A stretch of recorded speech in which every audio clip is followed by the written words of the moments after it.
Oi, gente, tudo bem com vocês? Meu nome é Larissa e esse é o podcast Filme da Semana. Hoje eu quero falar pra vocês sobre 3 filmes que eu assisti recentemente. Todos os 3 eles estão disponíveis como exclusividade no Filmica, que é nosso streaming parceiro. Ele é perfeito pra quem tá procurando filmes fora do óbvio, fora dos circuitos e tal. Cada um deles é de um país diferente, de um ano diferente, e eles não têm absolutamente nada em comum, além de estarem, todos no catálogo do Filmica.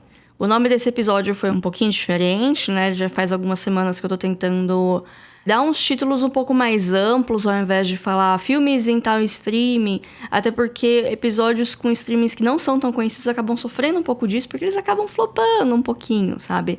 Então eu quero tentar atrair a audiência pelo conteúdo e não por um rótulo de ser um filme cult e difícil, porque nenhum desses filmes são difíceis, apesar deles serem muito desconhecidos e não tão óbvios assim. São filmes muito fáceis de assistir, por mais que eles não sejam do grande circuito, por mais que eles não sejam produtos da indústria de Hollywood.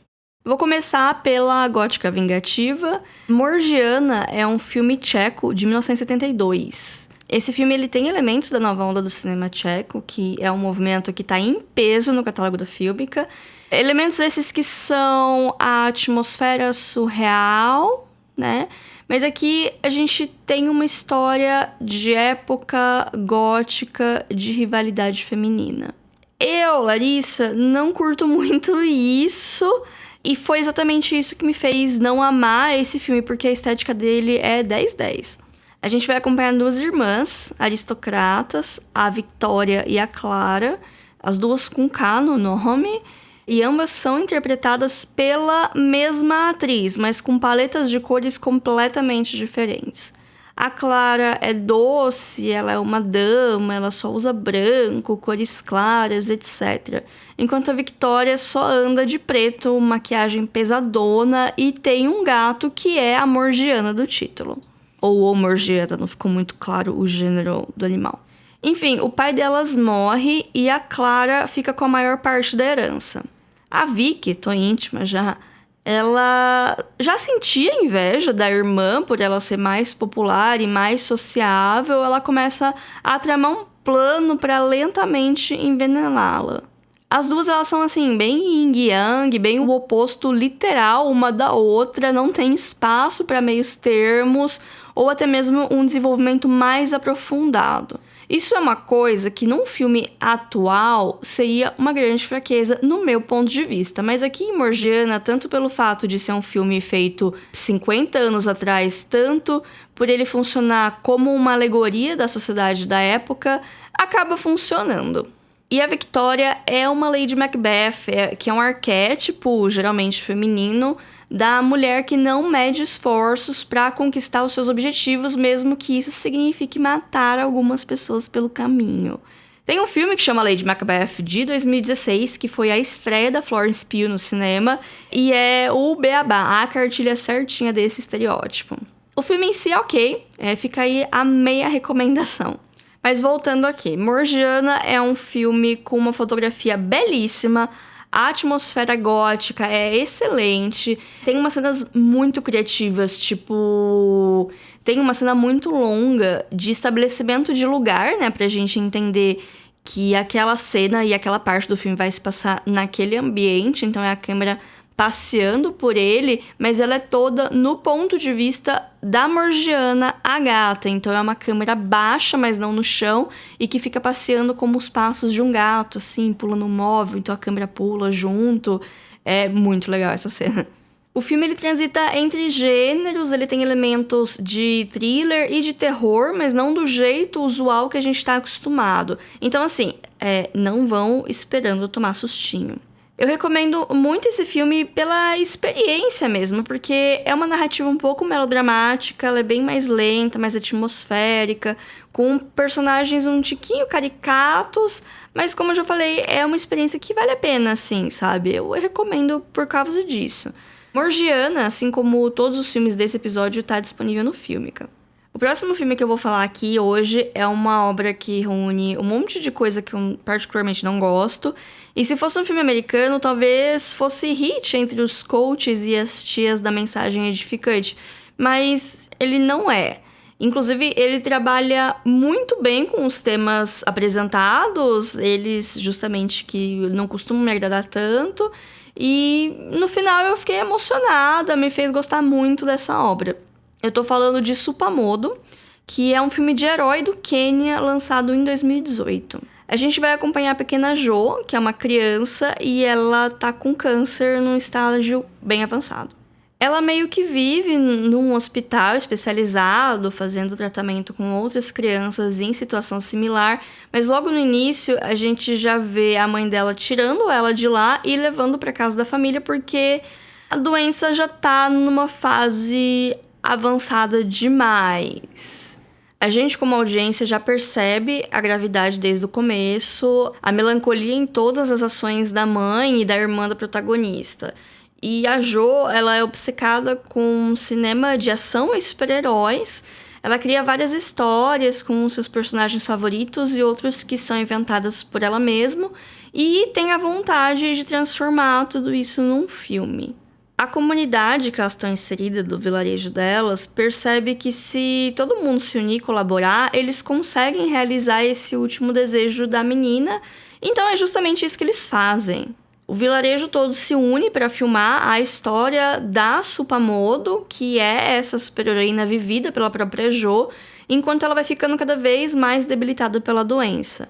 É um filme muito delicado, que ele fala de um tema tão pesado, de um jeito quase leve, sem ir muito pro melodrama, nem para cenas exageradas. E aqui também a gente tem uma carta de amor pro cinema como um todo. Existem pessoas apaixonadas pela sétima arte, que são as maiores apoiadoras do projeto da protagonista.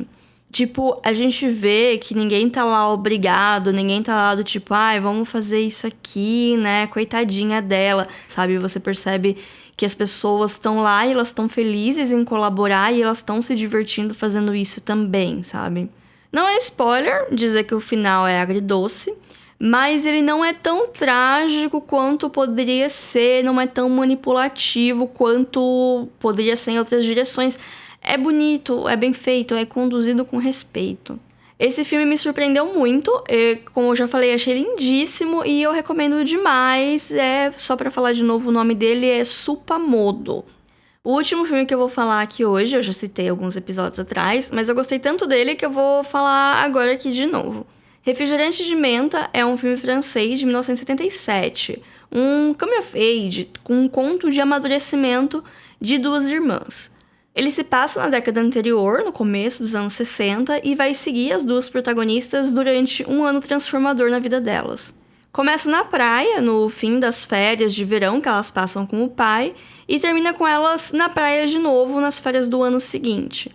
A Anne tem 13 anos, a sua irmã Frederique tem 15 ou 16.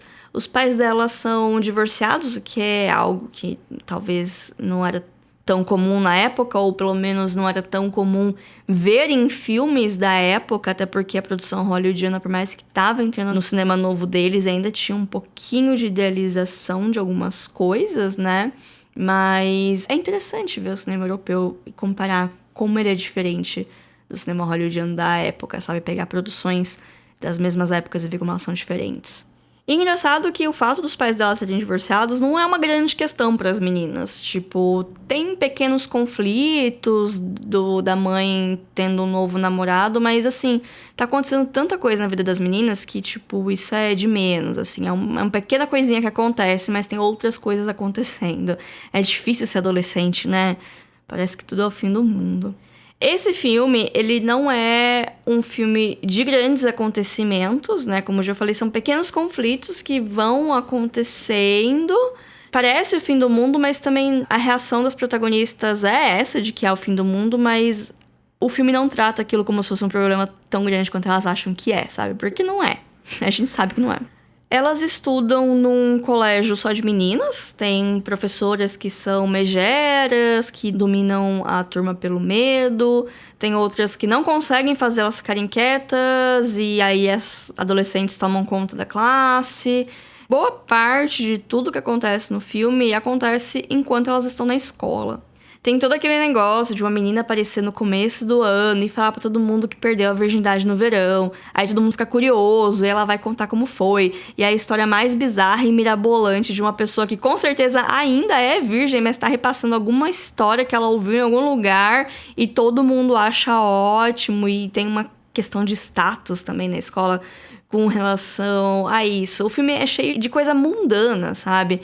Mas tem uma outra coisinha maior, assim, porque eventualmente tem uma menina que foge com o namorado pra casar, e enquanto isso as amigas dela ficam inquietas.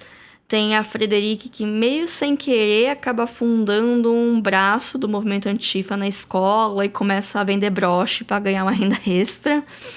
Então, são várias coisinhas, sabe? Não é aquele filme que vai conduzir para um clímax, que vai acontecer um negócio que vai mudar a vida de todo mundo. Na verdade, é muito mais as pequenas transformações do dia a dia que faz que no final do filme elas são pessoas diferentes do que elas eram no começo do filme, mas não foi uma coisa significativa que transformou elas, mas foi toda a vivência ao longo do ano e tudo o que foi acontecendo. E a fotografia do filme é muito bonita. Ele parece que é filmado num tom meio de foto antiga, mas ao mesmo tempo que tem umas cores que elas são mais pastéis. É muito bonita. É muito bonita mesmo, assim. Todo o jeito que o filme é filmado, as cores de tudo aquilo. O filme, ele tem muitas cenas muito bonitas, assim. Ele fica muito na contemplação, apesar de não ser um filme completamente parado. Eu já assisti muitos filmes mais parados que ele, mas da lista que eu trouxe hoje pra vocês, talvez ele seja o com o ritmo mais lento. Então fica aí esse aviso, né? Todos os filmes que eu falei aqui hoje, né, como já disse, eles estão disponíveis com exclusividade na Filmica, que inclusive tá com site e aplicativos novos, mais rápidos e mais modernos. A Filmica é um streaming de arte com um preço acessível. O plano anual, se não me engano, tá R$120, o que, comparado com outros streamings, é um preço muito bom. Comparado também com a qualidade do catálogo, que é muito bom para quem tá procurando umas coisas diferentes, umas coisas um pouquinho mais fora do circuito. Alguns filmes clássicos restaurados, mas quando eu falo filme clássico, eu não quero dizer, sei lá, um filme do Bergman. Eu tô falando pra ir mais fundo nesse iceberg, sabe? O meme do iceberg, sabe? O Bergman é tipo a primeira camada embaixo d'água, ainda tem várias camadas embaixo d'água depois dele. Então, é disso que eu tô falando. Mas por hoje é só, gente. Espero que tenham gostado desse episódio. Sigam a gente no nosso Instagram, @filme.da.semana. Gostaram desse episódio? Comenta lá na foto, dá esse engajamento pra mim, vamos conversar. Eu sempre gosto de ouvir o que vocês têm a dizer, seja feedback do próprio podcast, ou seja, continuar o assunto que eu comecei aqui, ou conversar sobre as besteiras que eu posto no Stories. Vou ficar muito feliz com qualquer tipo de interação humana.